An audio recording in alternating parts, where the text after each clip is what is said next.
Good afternoon students, my self जगत धीमान। और आज हम एक बहुत ज़्यादा इम्पोर्टेंट टॉपिक कर रहे हैं। इसका नाम है ट्रांसफार्मर। आपने अपने आसपास ट्रांसफार्मर देखे होंगे, ठीक है। रियल लाइफ में हम ट्रांसफार्मर से देखते हैं, हमारे घर में जो इलेक्ट्रिसिटी आती है वो किसी एक ट्रांसफार्मर के थ्रू आती है, ठीक है। हमारे घर में जो वोल्टेज आती है वो 220 वोल्ट की सप्लाई होती है और उसमें 50 हर्ट्ज की फ्रिक्वेंसी होती है, ठीक है। ये हमारे घर में हमारी सप्लाई आती है, ठीक है। और ये जो वोल्टेज होती है जो हमारे घर में आती है ये आती है 220 वोल्ट की। लेकिन जहाँ पे जनरेट की जाती है वोल्टेज, वहां पे तो ये जो वोल्टेज होती है किलो वाट में या मेगावाट में या किलो वोल्ट में जनरेट की जाती है, ठीक है। तो ये जो वोल्टेज है वहां पे अलग लेवल पे जनरेट की जाती है। ऐसा नहीं है कि वहां पे जो जनरेट 220 वोल्ट पे ही जनरेट की जाती है, वहां पे ये हायर वोल्टेज में जनरेट की जाती है। लेकिन हमारे घर में जो वोल्टेज आती है वो तो सिर्फ और सिर्फ 220 वोल्टेज आती है। तो इसका बोलने का मतलब क्या है कि ये वोल्टेज चेंज कैसे होती है। इसका बोलने का मतलब ये है कि हम कहीं ना कहीं इस वोल्टेज को चेंज कर रहे हैं, ठीक है। तो वो जो चेंज कैसे कर रहे हैं, तो चेंज करने का एक जो इंस्ट्रूमेंट और जो मशीन है उसका नाम है ट्रांसफॉर्मर। ट्रांस का मतलब ये क्या करता है, अगर आप देखोगे ट्रांसफॉर्मर जो है ट्रांस प्लस फॉर्मर, दो दो चीजों से बना हुआ है। ट्रांसफॉर्मर जो है आपका दो चीजों से बना है, ट्रांस प्लस फॉर्मर, मतलब जो अपने चीज को चेंज कर रही है, ठीक है। ये एक तरह का क्या है, एक तरह की एक मशीन है जो एक स्टैटिक मशीन है, ठीक है। एक मशीन है, लेकिन ये मशीन कैसी है, एक स्टैटिक मशीन है। एक ऐसी मशीन जो अपना कॉन्सेप्ट जो है जिसमें कोई भी रोटेशन पार्ट नहीं है। अगर इसमें कोई रोटेशन पार्ट नहीं है, इसलिए इस मशीन की जो एफिशिएंसी है और मशीन से सब बहुत ज्यादा है। इसकी जो एफिशिएंसी है इस टाइम 95%, 90 to 95% चल रही है। 100% एफिशिएंसी नहीं हो सकती क्योंकि कुछ ना कुछ लॉसेस होते ही हैं, ठीक है। या कुछ कोर लॉस हो सकता है, आयरन लॉस हो सकता है, या हेरिसिस लॉस हो सकता है, एडी करंट लॉस हो सकता है। इस तरह के लॉस जो होते हैं आपके पास ट्रांसफार्मर में भी होते हैं। तो ये जो लॉस होते हैं इसकी जो 100% की जो एफिशिएंसी है उसको थोड़ा डिक्रीज कर देते हैं, ठीक है। लेकिन फिर भी अगर कंपेयर किया जाए और मशीन के साथ, तो ये ट्रांसफार्मर जो है एक बहुत अच्छी मशीन होती है। इसलिए जो हम इसका वैरायटी ऑफ वे में यूज करते हैं। हार्डली हर एक कंट्री में इसी को ही यूज किया जाता है वोल्टेज को कंट्रोल करने के लिए। लेकिन इसमें जो वोल्टेज कंट्रोल की जाती है वो एसी वोल्टेज कंट्रोल की जाती है, ना कि इसमें डीसी वोल्टेज कंट्रोल की जाती है, ठीक है। तो इसमें हम क्या करते हैं, एसी वोल्टेज को कंट्रोल करते हैं, ना कि डीसी वोल्टेज को कंट्रोल करते हैं। एक और होता है वोल्टेज रेगुलेटर, भी आपने सुना होगा। तो जो वोल्टेज रेगुलेटर जो होता है वो उसमें हम डीसी वोल्टेज को रेगुलेट करते हैं। लेकिन जो ट्रांसफार्मर है इसमें हम वोल्टेज को कंट्रोल कर रहे हैं, लेकिन जो वोल्टेज का जो फॉर्म होती है वो आपकी एसी वोल्टेज होती है। तो आपके अब हम आपको बताते हैं कि कुछ एक क्या चीज होती है। तो आपने कुछ इस तरह के आपने आपके आसपास कुछ इस तरह के आपने क्या देखे होंगे, ट्रांसफार्मर देखे होंगे आपके आसपास, इस तरह के ट्रांसफार्मर आपने देखे होंगे, ठीक है। तो ये आपके पास आपने अपने आसपास इस तरह का ट्रांसफार्मर आपने देखा होगा, ठीक है। तो और ये जो है आपके पास हो सकता है ये ट्रांसफार्मर हो सकता है आपके पास स्टेप अप हो, या हो सकता है आपके पास ये ट्रांसफार्मर स्टेप डाउन भी हो सकता है। ये आपका स्टेप अप भी हो सकता है, स्टेप अप भी हो सकता है, या हो सकता है ये वाला ट्रांसफार्मर जो है आपके पास स्टेप डाउन भी हो सकता है ये, ठीक है। स्टेप डाउन भी हो सकता है या स्टेप अप भी हो सकता है, दोनों में से कोई भी हो सकता है, ठीक है। अभी हमारे को नहीं पता कि ये जो ट्रांसफॉर्मर आपको यहाँ पे देखने को मिल रहा है क्या ये स्टेप अप है या स्टेप डाउन है, आप इसको देख के नहीं बता सकते। फिर हमें पता कैसे लगता है कि ये ट्रांसफॉर्मर स्टेप अप है या स्टेप डाउन है। तो ये जो ट्रांसफॉर्मर जो है स्टेप अप है या स्टेप डाउन है, ये इससे कहाँ से पता लगता है, ये पता लगता है यहाँ से, इसकी वाइंडिंग के ऊपर। लाइक अगर आप देखोगे कि जो ये तो है इसका एक्सटर्नल सर्किट, ये तो है इसका एक्सटर्नल सर्किट, इस ट्रांसफार्मर का ये है इसका एक्सटर्नल सर्किट जो आपको देखने को मिल रहा है, ठीक है।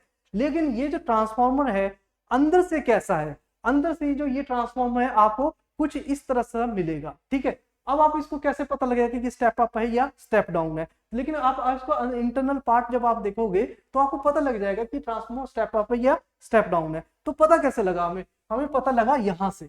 अगर आप यहाँ पे देखोगे तो नंबर ऑफ कॉइल की जो वाइंडिंग की गई है इस पॉइंट के ऊपर वो बहुत ज्यादा की गई है एज कंपेयर टू ब्लू वाली साइड से। तो इसका बोलने का मतलब क्या है कि जो आपको ये जो इस टाइम आपको ट्रांसफॉर्मर दिख रहा है, ये ट्रांसफॉर्मर आपका एक स्टेप डाउन ट्रांसफॉर्मर है, स्टेप डाउन ट्रांसफॉर्मर। ये आपका जो ट्रांसफॉर्मर है ये आपका स्टेप डाउन ट्रांसफॉर्मर है।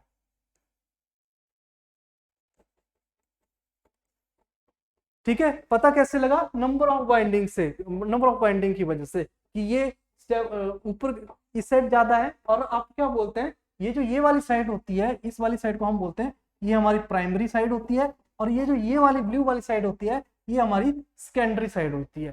ठीक है, ऐसा नहीं है कि इसको कलर अलग अलग नहीं किया जाता, कलर के ऊपर डिपेंड नहीं करता, ये तो जैसे आपको दिखाने के लिए बताया गया कि ये एक हमने अलग से कर दिया रेड कलर को। वाइंडिंग, वाइंडिंग का तो एक ही तरीके से की जाती है, वो कॉपर की वायर होती है, और कॉपर की वायर का कलर आपको पता ही है कि कैसे होता है। ठीक है, लेकिन हम पता कैसे लगाएंगे? हम देख के बता सकते हैं किसी ट्रांसफॉर्मर को। अगर हम देखो हम बाहर से किसी ट्रांसफॉर्मर को नहीं बता सकते कि ये जो ट्रांसफॉर्मर है आपका स्टेप अप है या स्टेप डाउन है, लेकिन अगर हम इस ट्रांसफॉर्मर का इंटरनल पार्ट देखेंगे, इंटरनल पार्ट देखने से आपको मिल जाएगा कि ये ट्रांसफॉर्मर स्टेप अप है या स्टेप डाउन है। ठीक है, यहां तक होप सो आपको समझ आ गया होगा कि ट्रांसफॉर्मर क्या होता है और ट्रांसफॉर्मर का इंटरनल स्ट्रक्चर कैसे होता है। ठीक है, तो ये जो ट्रांसफॉर्मर है ये आपके पास स्टेप डाउन ट्रांसफॉर्मर है, देखने को कुछ इस तरह का मिलता है। और ये आपका एक्सटर्नल सर्किट है, एक्सटर्नल डायग्राम है, मतलब इस तरह से जो आपको देखते हो अपनी रियल लाइफ में, जो ट्रांसफॉर्मर आप देखते हो कुछ इस टाइप का आप ट्रांसफॉर्मर आप अपनी रियल लाइफ में ऑब्जर्व करते हो। ठीक है, तो और इसमें और क्या हो सकता है इसमें, ये जो ट्रांसफॉर्मर है ये ऐसा ट्रांसफॉर्मर होते हैं जो वोल्टेज को कंट्रोल करते हैं। तो आप जो नेक्स्ट है इसका कि इस ट्रांसफॉर्मर का प्रिंसिपल क्या है, कि किस प्रिंसिपल के ऊपर ये डिपेंड करता है। तो ये जो प्रिंसिपल जो है इसके जो जिस प्रिंसिपल के ऊपर ये वर्क करता है उस प्रिंसिपल का नाम है Faraday law of electromagnetic induction.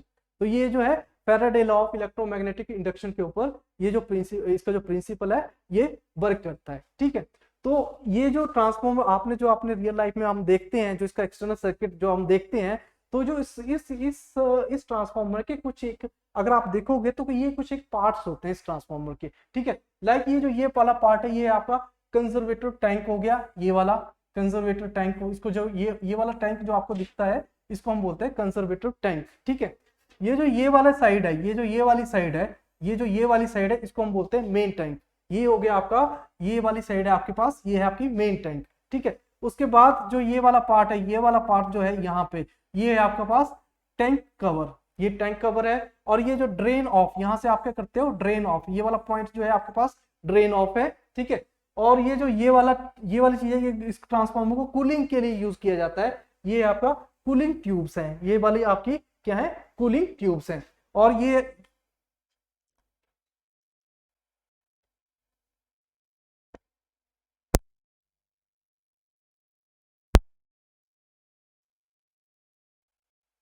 ये वाला आपके पास क्या है, ये आपके पास कूलिंग ट्यूब है, ये वाला आपके पास कूलिंग ट्यूब है। ठीक है, और ये जो ये इस तरह का टैंक आप, इस तरह का ट्रांसफॉर्मर आप अपनी रियल लाइफ में अब देखते हो। ठीक है, अब अब हमने ये नहीं देखना है कि अब हमारा जो कॉन्सेप्ट है ट्रांसफॉर्मर को पढ़ने का, जो हमारा आज का कॉन्सेप्ट है, हमें ये देखना है कि इसकी वर्किंग कैसे होती है, इसके अंदर क्या सर्किट्स होता है जिसकी बेसिस के ऊपर ये जो है ये काम करता है। ठीक है, तो इसके लिए अब हमारे को क्या करना पड़ेगा, इसके हम आगे चलते हैं।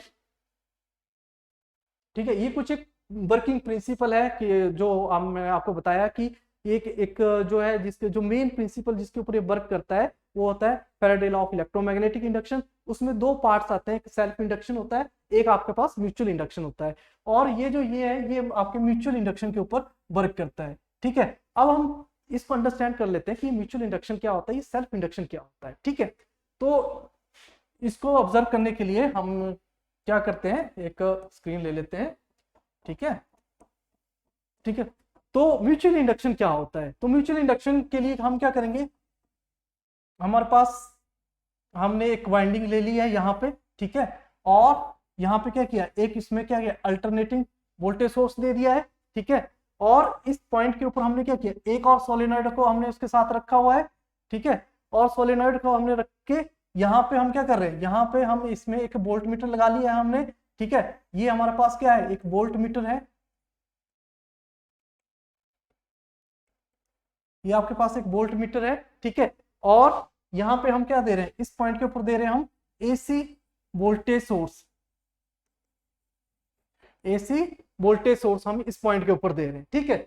अब आपको पता है, आपने ऑस्टर्ड ने एक कॉन्सेप्ट दिया था, ऑस्टर्ड का कॉन्सेप्ट देखिए, आप इसमें अलग अलग सबका कॉन्सेप्ट लगेंगे, ठीक है। माइकल फैराडे का तो लगेगा, लेकिन ऑस्टर्ड ने बोला था कि जब भी हम किसी वायर में से जब हम किसी वायर में से करंट फ्लो करते हैं, ठीक है, किसी वायर में से जब हम किसी वायर में से जब हम करंट फ्लो करवाते हैं तो क्या होता है, लाइक ये वायर है, ठीक है। अब इसमें से क्या हुआ, करंट फ्लो कर रहा है, तो जब इसमें से करंट फ्लो करता है तो क्या होगा, यहाँ पे एक मैग्नेटिक फ्लक्स क्रिएट हो जाता है, इसके चारों तरफ क्या हो जाता है, मैग्नेटिक फ्लक्स क्रिएट हो जाता है, ठीक है। तो सेम वही कॉन्सेप्ट अब यहाँ पे भी होगा, ठीक है। आपने क्या किया, यहां से एसी वोल्टेज सोर्स दिया, तो क्या हुआ, करंट आपके पास यहां पहुंचा, ठीक है। जब करंट आपके पास यहां पहुंचा तो क्या हुआ, तो यहाँ पे फ्लक्स क्रिएट हुआ, तो जब फ्लक्स क्रिएट हुआ तो कुछ एक फ्लक्स इस तरह इस साइड को गया, कुछ एक इस साइड को गया, ठीक है। और कुछ एक फ्लक्स आपका यहां से इस साइड को ट्रांसफर होगा, ठीक है। तो जो ये वाला फ्लक्स है आपके पास सेकेंडरी साइड को भी जा सकता है, ठीक है। तो जब आपका ये जो फ्लक्स जो है आपके प्राइमरी साइड से, ये आपका प्राइमरी साइड है और ये आपके पास क्या है, सेकेंडरी साइड है, ठीक है। तो ये वाला फ्लक्स आपका प्राइमरी साइड है, ये वाला फ्लक्स आपका सेकेंडरी साइड है, ठीक है। तो यहाँ पे क्या हुआ, ये आपके पास करंट है, ठीक है। तो अब क्या हुआ कि जब अब आपके पास जो यहाँ पे ईएमएफ क्रिएट होगा, तो ईएमएफ कैसे क्रिएट होगा, क्योंकि आपको पता है कि फैराडे ने दिया था -N d∅/dt, change in flux with respect to time, ठीक है। E is equal to -N d∅/dt। जब आपके पास फ्लक्स चेंज होता है, जब आपका फ्लक्स चेंज होता है तो क्या होता है, जब आपका फ्लक्स चेंज होता है तो आपके पास एक ईएमएफ क्रिएट हो जाता है, जब फ्लक्स चेंज होता है तो एक ईएमएफ आपके पास क्रिएट हो जाता है। तो क्या होगा, यहाँ पे एक ईएमएफ क्रिएट होगा, और उसी के, क्योंकि आपने क्या किया है, कुछ एक फ्लक्स जो है इस कॉइल के साथ भी अटैच्ड है, तो इस वाली कॉइल में भी क्या होगा, करंट आपके पास आएगा, इस वाली कॉइल में भी आपके पास कुछ एक करंट आएगा, इस वाली कॉइल में भी आपके पास करंट आएगा, ठीक है। इस वाली कॉइल में भी करंट आएगा आपके पास, और जो क्यों आ रहा है, क्योंकि आप क्या कर रहे हो, यहां से फ्लक्स चेंज हो रहा है, तो जो फ्लक्स का आपको पता है कि d∅/dt, ठीक है, ये इक्वल टू होता है E के इक्वल, ठीक है। ये जब आपका फ्लक्स चेंज होगा तो आपके पास यहाँ पे ईएमएफ क्रिएट होगा, जब फ्लक्स चेंज हुआ तो आपके पास ईएमएफ क्रिएट होगा, ठीक है। तो ये है आपके पास म्यूचुअल इंडक्शन का कॉन्सेप्ट, ठीक है। तो बोलने का मतलब क्या है कि आपने क्या किया, ये एक सोलेनॉइड है, सोलेनॉइड के साथ क्या किया आपने, देखिए इसमें क्या किया हमने, दो सोलेनॉइड को लिया हुआ है, ठीक है। एक सोलेनॉइड को लिया हमने, तो उसमें क्या किया हमने, एक अल्टरनेटिंग वोल्टेज सोर्स को लगाया, फर्स्ट सोलेनॉइड को जो लिया, और उसके साथ हमने अटैच कर दिया क्या, दूसरा एक वोल्टेज सोर्स, लेकिन उसको हमने कुछ गैप पे रखा, उसको हमने फिजिकली टच नहीं किया। लेकिन आपने ऑब्जर्व क्या किया, जब आपने यहाँ पे फ्लक्स चेंज हुआ तो आपने ऑब्जर्व किया कि यहाँ पे भी वोल्टेज प्रोड्यूस हो रही है, ठीक है। तो आपको यहाँ पे कुछ वोल्टेज और कुछ करंट आपको यहाँ पे भी मिली, अगर वोल्टेज और करंट मिला तो बोलने का मतलब क्या है, आपको यहाँ पे कुछ एक पावर मिली, ठीक है। तो इस वाले सोलेनॉइड में विदाउट टच आपको यहाँ पे कुछ एक वोल्टेज मिल गई, कुछ एक वोल्टेज मिली तो करंट भी मिलेगा, करंट मिलेगा तो कॉम्बिनेशन करके आपके पास उसमें क्या हुआ, आपके पास इसमें एक पावर भी मिल गया, आपको पावर भी आपके पास मिल गया। तो बोलने का मतलब क्या है, कुछ एक पावर इस सोलेनॉइड में होगी तो कुछ एक पावर इस सोलेनॉइड में भी होगी, P2। अब ये P1 और P2 की वैल्यू सेम कैसे कब होगी, जब नंबर ऑफ टर्न्स जो है P1 में, ये जो इस साइड वाला जो सोलेनॉइड है और इस साइड वाले की जो सोलेनॉइड है, जब इनका जो सेम होगा, सेम नंबर ऑफ टर्न्स होंगे, तो आप ऑब्जर्व करोगे कि दोनों साइड जो है अगर फ्लक्स पूरा फ्लो कर जाता है, एक सोलेनॉइड से दूसरे सोलेनॉइड में कोई लीकेज नहीं होता है, या लीकेज होता भी है तो 5% का ही लीकेज होता है, 100% का आपका फ्लक्स क्रिएट हुआ जब आपने फर्स्ट सोलेनॉइड को जब आपने वोल्टेज सोर्स दिया, तो क्या हुआ, 100% का फ्लक्स क्रिएट होगा तो 100% का फ्लक्स जो क्रिएट हुआ उसमें से अगर आपको 95% फ्लक्स भी अगर आप हो, अगर आपका सॉलिड आपका दूसरी सोलेनोइड में पहुंच गया तब तब आपके पास कुल मिला के जो है अराउंड 100% तो नहीं बोल सकते लेकिन कुछ मिला के same amount of power he like जैसे अगर यहाँ पे 100 वाट है तो यहाँ पे क्या होगा अराउंड 96 वाट आपको मिल जाएगा। ठीक है, तो ये डिपेंड करेगा, एक तो डिपेंड करेगा कितना फ्लक्स आपका प्राइमरी साइड से सेकेंडरी साइड या एक सोलेनोइड से दूसरी सोलेनोइड में किया, और दूसरा डिपेंड करेगा नंबर ऑफ टर्न्स। अगर नंबर ऑफ टर्न्स इक्वल्स हैं तो ऐसा होगा कि मैक्सिमम फ्लक्स आपका दूसरी साइड को मैक्सिमम पावर आपके पास दूसरी साइड में क्रिएट हो सकती है। ठीक है, तो होप सो आपको ये म्यूचुअल इंडक्शन का कॉन्सेप्ट आपको समझ आ गया होगा। ठीक है, एक बार हम चाहते हैं तो एक बार हम आप चाहते हो तो हम दोबारा से इसको देख लेते हैं एक बार। ठीक है, तो एक बार मैं आपको थोड़ा सा जल्दी जल्दी में बता देता हूँ, थोड़ा जल्दी जल्दी बता देता हूँ कि म्यूचुअल इंडक्शन में हमने पढ़ा क्या। ठीक है, तो देखिए हमने क्या किया म्यूचुअल इंडक्शन में, म्यूचुअल इंडक्शन में क्या किया हमने, क्या किया एक हमने सोलेनॉइड लिया। ठीक है, ये हमने सोलेनॉइड लिया। ठीक है, और यहां इस सोलेनॉइड में हमने क्या किया, एक एसी वोल्टेज सोर्स लगा लिया। ठीक है, एक एसी वोल्टेज सोर्स लगा लिया। इस एसी वोल्टेज सोर्स की वजह से क्या हुआ, इस एसी वोल्टेज सोर्स की वजह से क्या हुआ, यहाँ पे फ्लक्स क्रिएट हुआ। ठीक है, कुछ एक इस तरह से फ्लक्स क्रिएट होगा। ठीक है, यहाँ पे एक फ्लक्स क्रिएट होगा। ठीक है, अब आपने क्या किया, एक और सोलेनॉइड लिया, आपने एक और सोलेनॉइड लिया और उसको क्या किया, उसको इसके इसके पास ले आए आप। ठीक है, आपने क्या किया, पहले जब इस सोलेनॉइड को आपने इस पोजीशन के ऊपर रखा हुआ था, इस पोजीशन के ऊपर जब आपने इस सोलेनॉइड को रखा हुआ था, इस पोजीशन के ऊपर काफी दूर रखा हुआ था। ठीक है, तो यहाँ पे एक वोल्ट, यहाँ पे क्या है, एक वोल्ट मीटर लगाया हुआ आपने जो वोल्टेज को मेजर करता है, या गैल्वेनोमीटर जो हो सकता है, कुछ आप गैल्वेनोमीटर मान लो या आप वोल्ट मीटर मान लो इस चीज को। ठीक है, तो या तो आप वोल्ट मीटर मान लो या गैल्वेनोमीटर मान लो कि आप क्या कर रहे हो, आप मेजर कर रहे हो कि इसमें करंट या वोल्टेज फ्लो कर रहा है या नहीं कर रहा। ठीक है, तो इसमें मान लेते हैं हमने एक वोल्ट मीटर लगाया हुआ। ठीक है, तो जब आप ऑब्जर्व करोगे, जब आपके पास ये जो सोलेनॉइड है, ठीक है, ये वाला सोलेनॉइड जब आपके पास इसके फ्लक्स से दूर होगा तो इसमें कोई भी डिफ्लेक्शन नहीं होगा, यहाँ पे कोई भी डिफ्लेक्शन नहीं होगा। लेकिन क्या होगा, जब आप इस सोलेनॉइड को उठा के, ठीक है, इसको उठा के अब आप क्या करोगे, जब आप यहाँ पे इसको रखोगे, यहाँ पे अगर आपने इसको रखा, ठीक है, या आप यहाँ पे रख सकते हो या आप यहाँ पे भी रख सकते हो, या आप यहाँ पे रख सकते हो। ठीक है, आपका वही सोलेनॉइड आपके पास है और आपने क्या किया, उस सोलेनॉइड को आपने यहाँ पे रखा, इस पॉइंट के ऊपर रखा आपने। ठीक है, तो जब आपने इसको इस पॉइंट के ऊपर रखा तो क्या देखा, आपने ऑब्जर्व किया कि यहाँ पे कुछ ना कुछ डिफ्लेक्शन मिला आपको।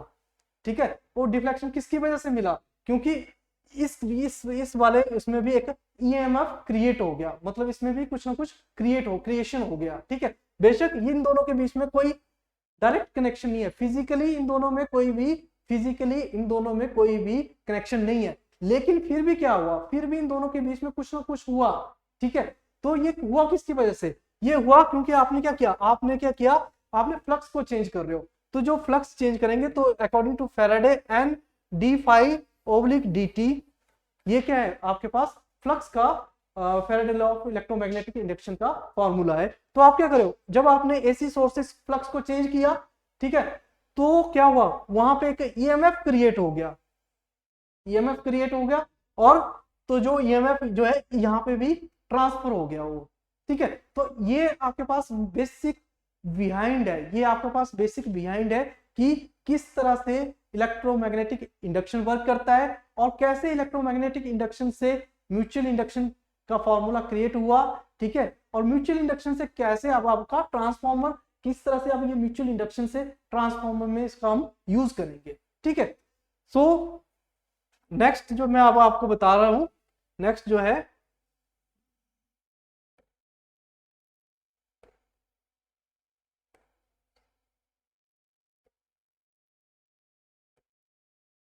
ठीक है, तो अब आपके पास नेक्स्ट, अब हमने क्या किया, अब हमें म्यूचुअल इंडक्शन का कॉन्सेप्ट तो पता लग गया, अब हम ट्रांसफॉर्मर में उसका कैसे यूज करेंगे। ठीक है, अभी आपको ये चीज पता लगी कि उसमें जो फ्लक्स है, अभी आपने अगर आपने ऑब्जर्व किया होगा, जो मैंने अभी थोड़ी देर में पहले आपको बताया कि क्या हुआ।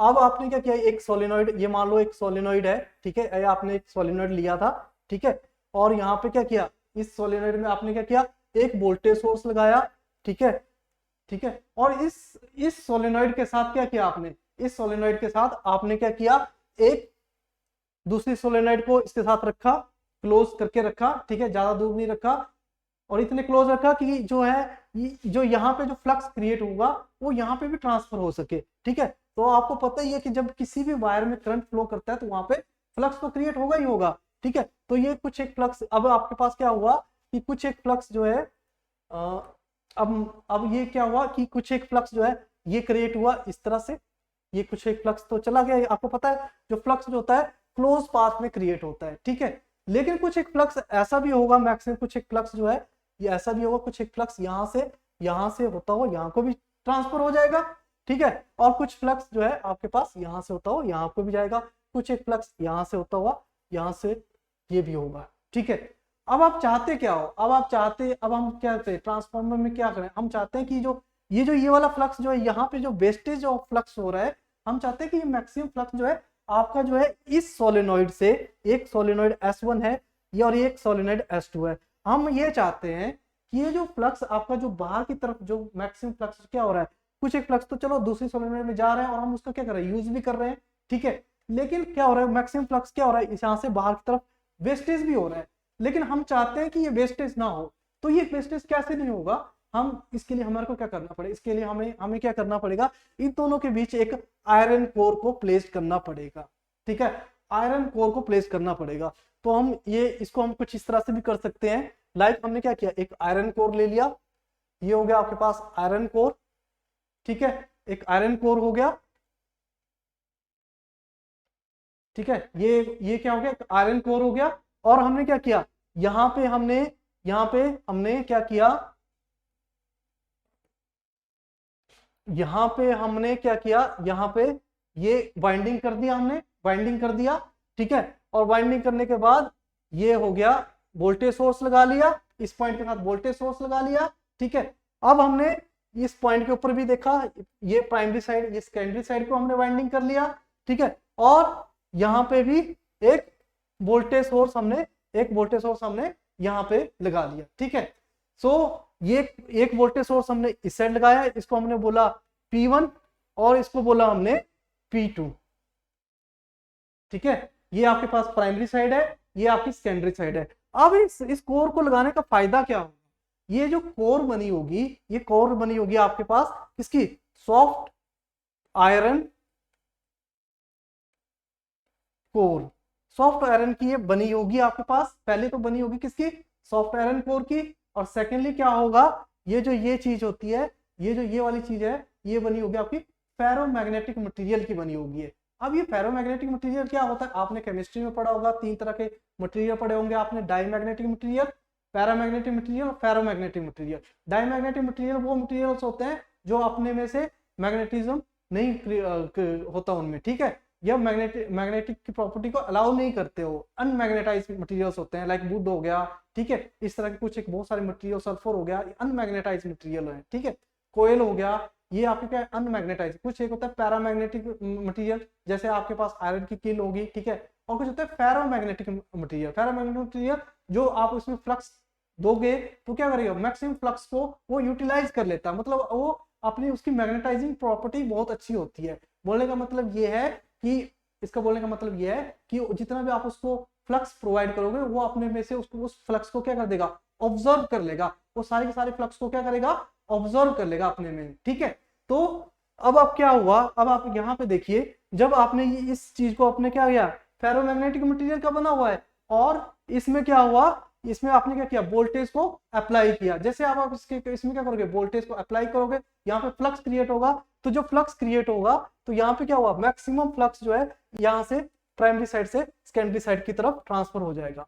अब जो फ्लक्स जो है, जैसे ये फ्लक्स इस पॉइंट पे था, यहाँ पे जो फ्लक्स जो बाहर की तरफ जा रहा था, अब उस फ्लक्स की क्या होगी, डायरेक्शन चेंज होगी, ठीक है। डायरेक्शन किसकी वजह से वो चेंज हुई, जो आपने क्या किया, बीच में एक सॉफ्ट आयरन कोर को लगाया, उसकी वजह से क्या हुआ, इसकी डायरेक्शन जो है प्राइमरी साइड से किसमें चलेगी, सेकेंडरी साइड में चला गया। अब इसमें वेस्टेज ऑफ फ्लक्स रहेगा, लेकिन जो वेस्टेज ऑफ फ्लक्स रहेगा वो बहुत ही मिनिमम रहेगा, वो मैक्सिमम नहीं रहेगा, अब वो रहेगा बिल्कुल ही मिनिमम रहेगा वो ठीक है।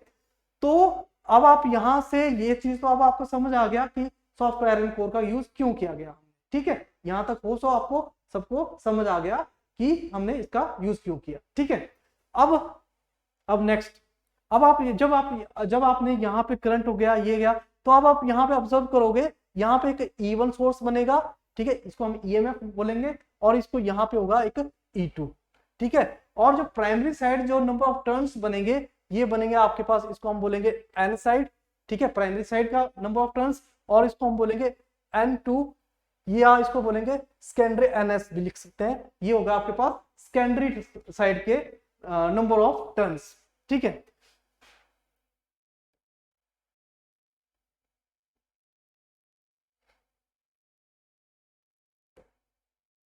ठीक है, सो ये हमने कुछ जो है ट्रांसफॉर्मर का इंटरनल स्ट्रक्चर को अब हमने स्टडी कर लिया है, ठीक है।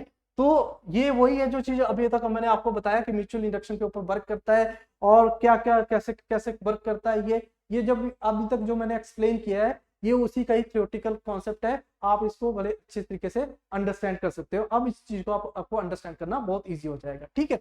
अब हम नेक्स्ट स्लाइड में चलते हैं। नेक्स्ट स्लाइड जो है ये वही चीज है, आपके पास म्यूचुअल इंडक्शन का कॉन्सेप्ट बताया है कि म्यूचुअल इंडक्शन में कैसे ये चीज हो रही है, ठीक है। तो नेक्स्ट स्लाइड पे चलते हैं। तो इसमें वही है कि आपके पास स्टेप अप ट्रांसफॉर्मर होंगे या स्टेप डाउन ट्रांसफॉर्मर होंगे। पता कैसे लगेगा, जैसे मैंने आपको स्टार्टिंग में बताया कि आप किसी ट्रांसफॉर्मर को बाहर से देखोगे तो उसका आपको पता नहीं चलेगा कि ट्रांसफॉर्मर स्टेप अप है या स्टेप अप डाउन है। आपको पता कैसे लगेगा कि वैसे तो उस पर लिखा हो सकता है, बाहर उस पर लिखा हो सकता है कि ये स्टेप अप ट्रांसफॉर्मर या स्टेप डाउन ट्रांसफॉर्मर, या आपके पास बोला जा लिखा होगा कि प्राइमरी साइड आप इतनी वोल्टेज दे सकते हो और सेकेंडरी साइड आपको वोल्टेज जो है इतनी मिलेगी। लेकिन अब अगर आपके पास ऐसा कुछ नहीं लिखा हुआ है तो आप क्या करते हो, बाइंडिंग के थ्रू आप पता लगा सकते हो कि प्राइमरी साइड कितना है और सेकेंडरी साइड कितना है, ठीक है।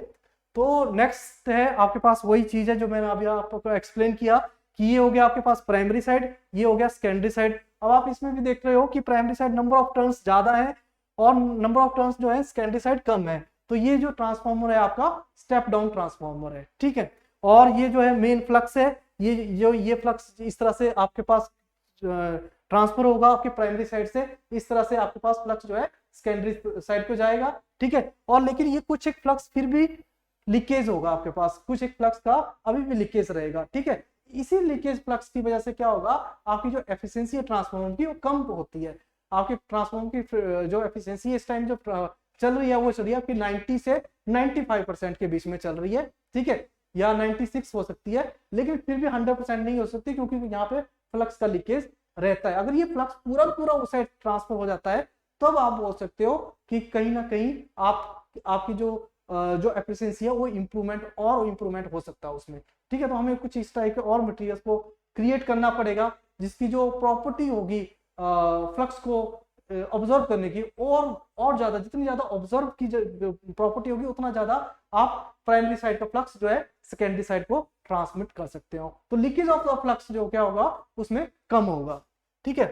तो आपका सेकंड जो है, तो कोर का यूज क्यों करते हैं हम, क्योंकि रिएक्टेंस पाथ को कम करना होता है। रिएक्टेंस जो कोर क्या करता है, रिएक्टेंस पाथ को कम करता है, हमारे जो रिएक्टेंस पाथ है उसको कम करता है, इसलिए हम इसके सॉफ्टवेयर आयरन का यूज करते हैं।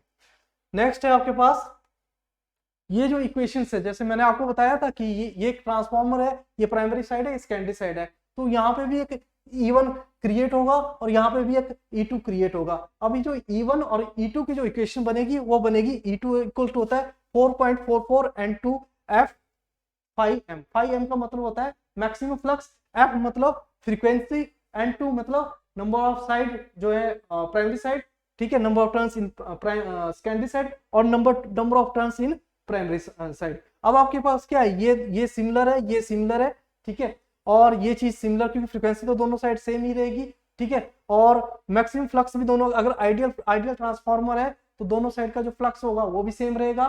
तो क्या होगा, तो आप इसको E2/E1 मतलब E2/E1 को हम इस तरह से लिख सकते हैं N2/N1, और इसको लिख सकते हैं इक्वल टू K के इक्वल। तो ये जो K है ये जो n1 n2 ऑब्लिक n1 हुआ इक्वल टू k, इसको बोलते हैं ट्रांसफॉर्मेशन रेशियो, इसको हम बोलते हैं ट्रांसफॉर्मर रेशियो भी हम इसको बोलते हैं। ठीक है, आपको होप सो आपको यहां तक समझ आ गया होगा कि जो मैंने अभी तक आपको बताया है। ठीक है, तो अब आपका नेक्स्ट है कि ये इक्वेशन बनी कैसे। ये जो अभी मैंने आपको बताया ना कि पीछे ये इक्वेशन मैंने आपको बताई, ये वाली इक्वेशन, ये इक्वेशन आई कहां से। ठीक है, तो इसको भी मैं अब आपको बताता हूँ कि ये जो इक्वेशन है ये आया कहां से। ठीक है, तो इसके लिए हमारे को एक नया स्क्रीन लेना पड़ेगा। तो नया स्क्रीन ले लिया हमने, वाइट स्क्रीन ही ले लेते हैं।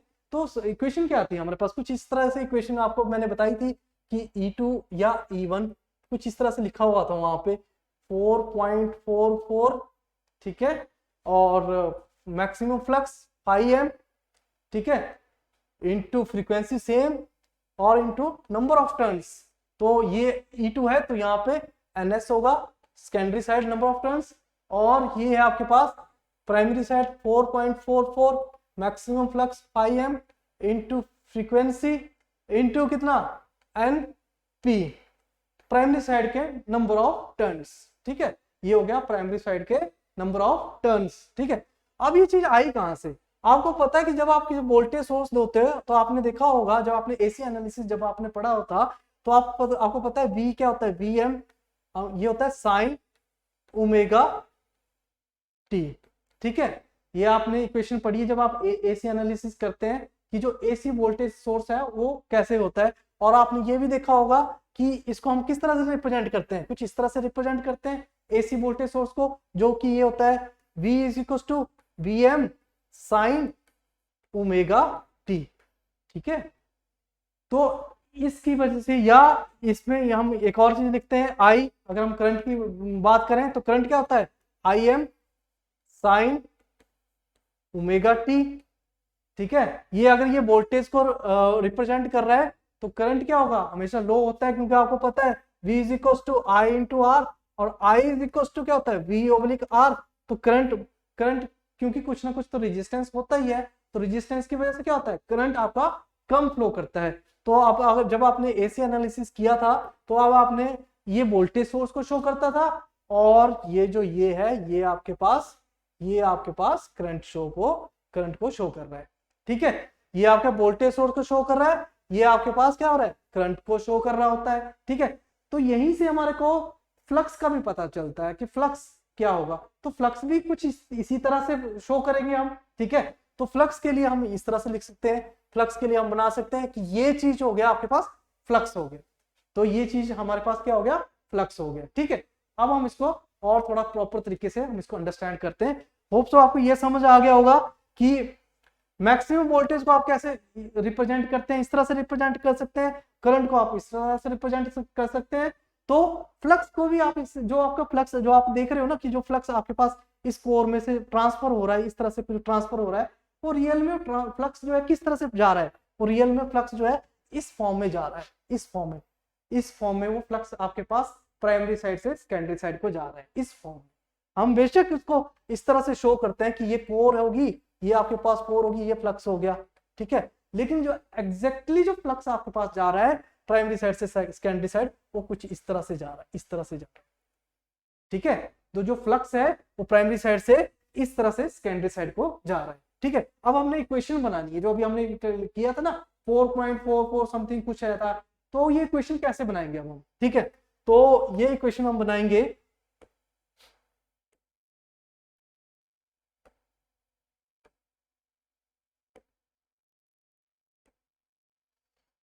तो ये इक्वेशन हम आपको मैंने बताया था कि फ्लक्स को हम वेव फॉर्म किस तरह से लिख सकते हैं। ठीक है, फ्लक्स की वेव फॉर्म आपको पता है किस तरह से लिख सकते हैं।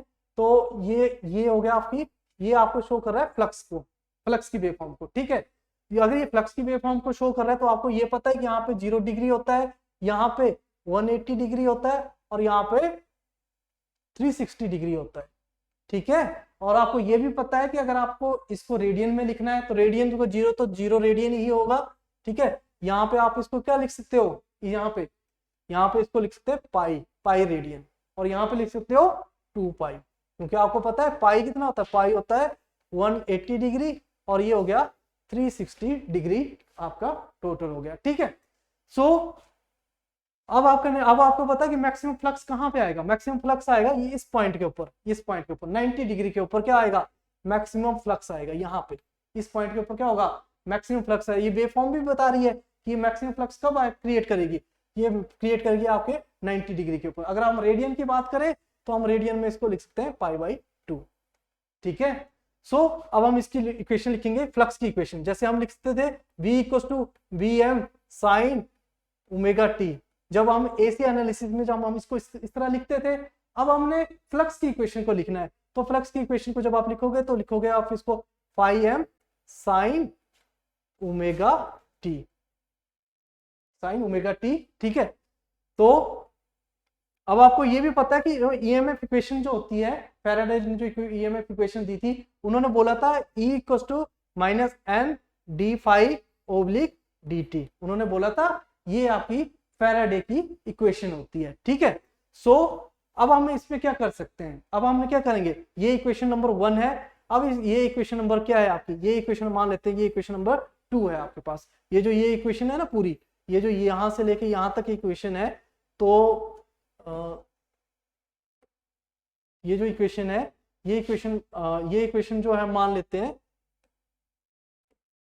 ये इक्वेशन हम मान लेते हैं, ये इक्वेशन क्या है आपकी, इक्वेशन नंबर 2 है। ये इक्वेशन नंबर 1 है, ये इक्वेशन नंबर 2 है। अब आप क्या करोगे, इक्वेशन नंबर 2 में इक्वेशन नंबर को 1 को पुट करोगे। तो जब आप इसको पुट करोगे तो आप इसको ऐसे लिख सकते हो, E = -n d/dt, और फाई का क्या हो गया, फाई का हो गया आपके पास φm, ठीक है, φm sin ωt, लिख सकते हैं। इस चीज को भी हम लिख सकते हैं ना, बड़े इजीली लिख सकते हैं। अब आपको मैं एक चीज बताऊं कि अब हम क्या कर सकते हैं इसमें, इसको मैं थोड़ा सा इरेज कर लेते हैं यहां से।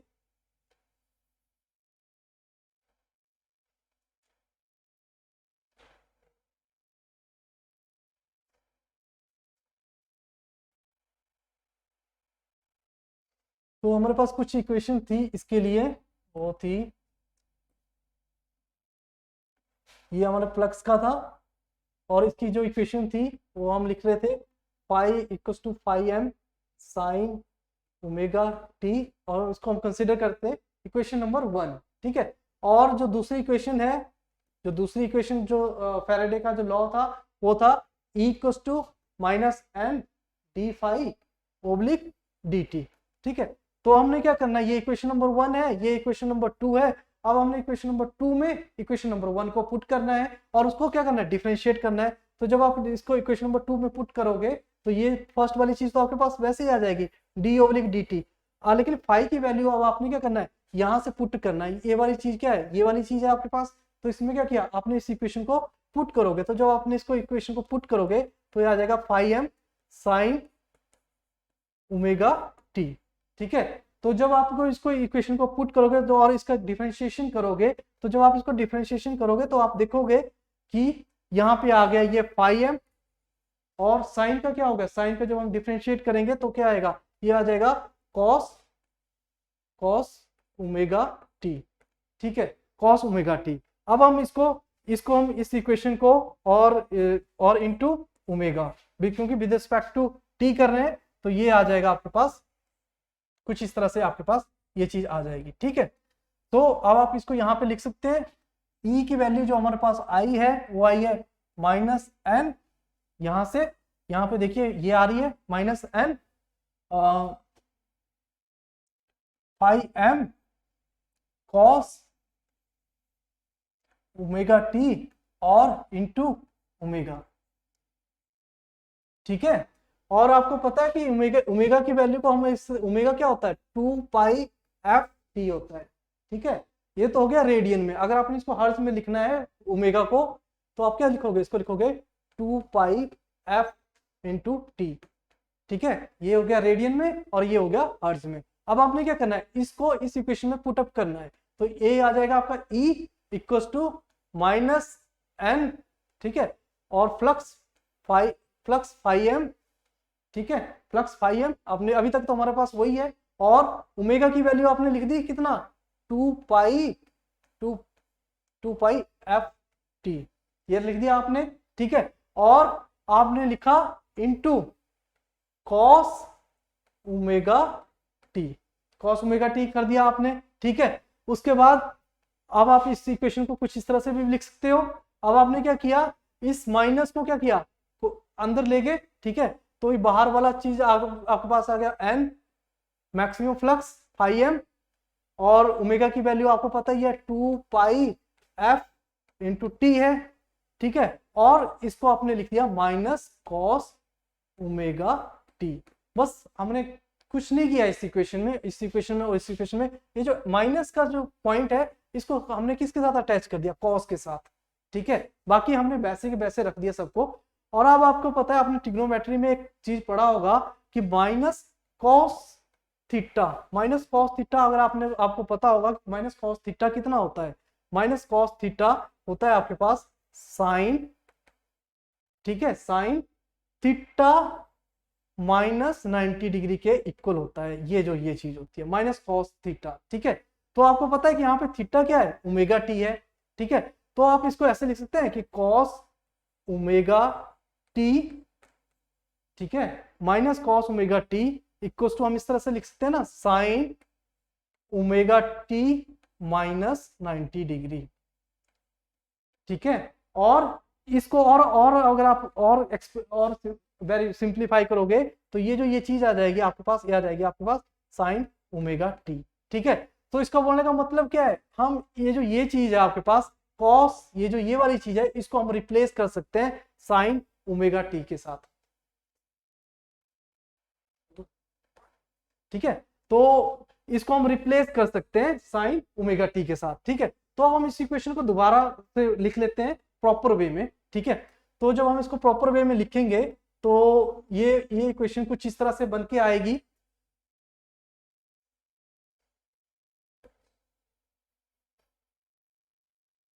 तो जो ये इक्वेशन है आपके पास कुछ इस तरह से आ जाएगी, equals to E M sine omega t, ठीक है।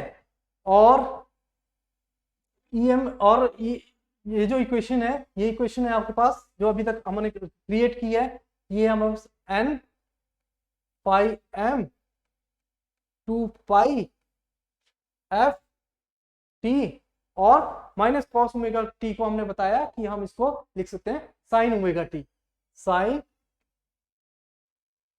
ओमेगा टी लिख सकते हैं, ठीक है। ये हमने अभी पूरा एक्सप्लेन किया कि क्यों लिख सकते हैं, ठीक है, इसको हम क्यों इसको इस तरह से लिख सकते हैं, ठीक है। तो अब ये चीज है, तो ये चीज है आपके पास साइन ओमेगा टी जो है। अब आपने क्या करना है, इस इक्वेशन को इस इक्वेशन के साथ क्या करना है, मैच करना है। और आपने देखना कि इसमें चेंजिंग क्या क्या आई है, ठीक है। तो अगर आप ये देखोगे, ये चीज है, ये चीज और ये चीज तो सेम है, sine omega t to sine omega t, लेकिन चेंज क्या है, तो ये वाला चीज किसको शो कर रहा है, इसको शो कर रहा है, ठीक है। तो ये चीज है आपके पास, ये आ गया आपके पास एन पाई एम 2 पाई एफ, ठीक है। सो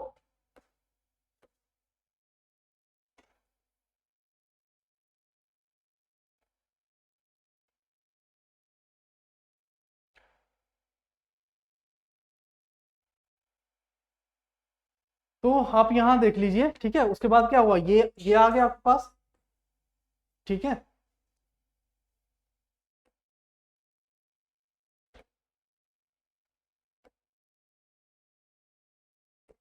ठीक है, जो हम कर रहे थे वो कुछ ऐसे ही था, ठीक है। तो ये वाली इक्वेशन आ गई आपके पास, ठीक है, साइन लाइन थीटा जो होता है ये होता है आपके पास। उसके बाद अगर आप ऑब्जर्व करोगे तो ये आ गया आपके पास, ये वाली इक्वेशन, ठीक है। यहां तक हम कर चुके थे।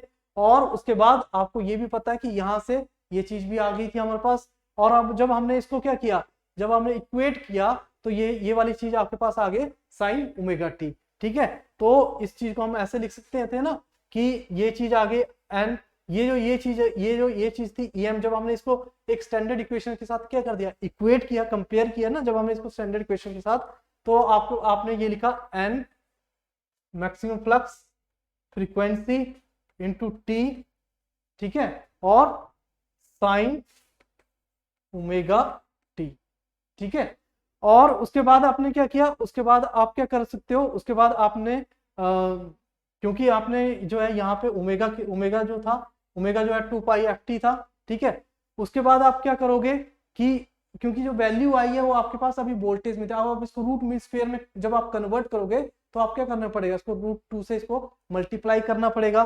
तो जब आपके पास ये जो ये वैल्यू है n पाई m f t और कितना 2 पाई f था, 2 पाई f था तो जो, ठीक है, एक ही f आएगा। जब आप इसको जो है √2 से RMS वैल्यू जब आप इसको निकालोगे और √2 से जब आप इसको मल्टीप्लाई करोगे तो आपके पास ये चीज आ गई ना 2 पाई/√2।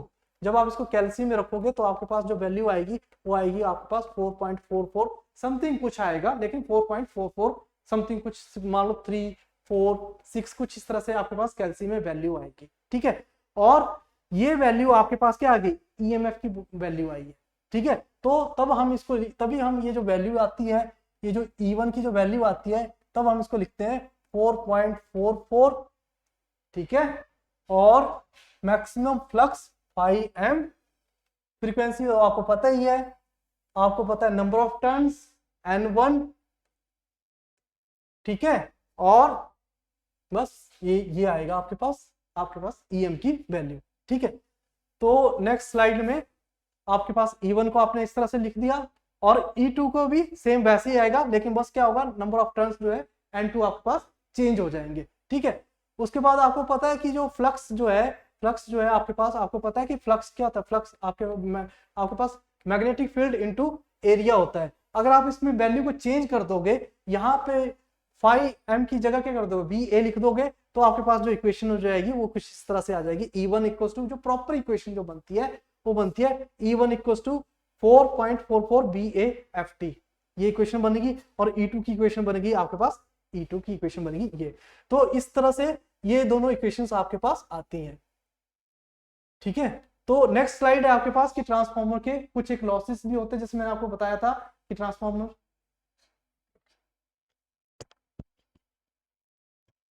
ओके स्टूडेंट्स, तो आज का लेक्चर हम यहीं रखते हैं, ठीक है।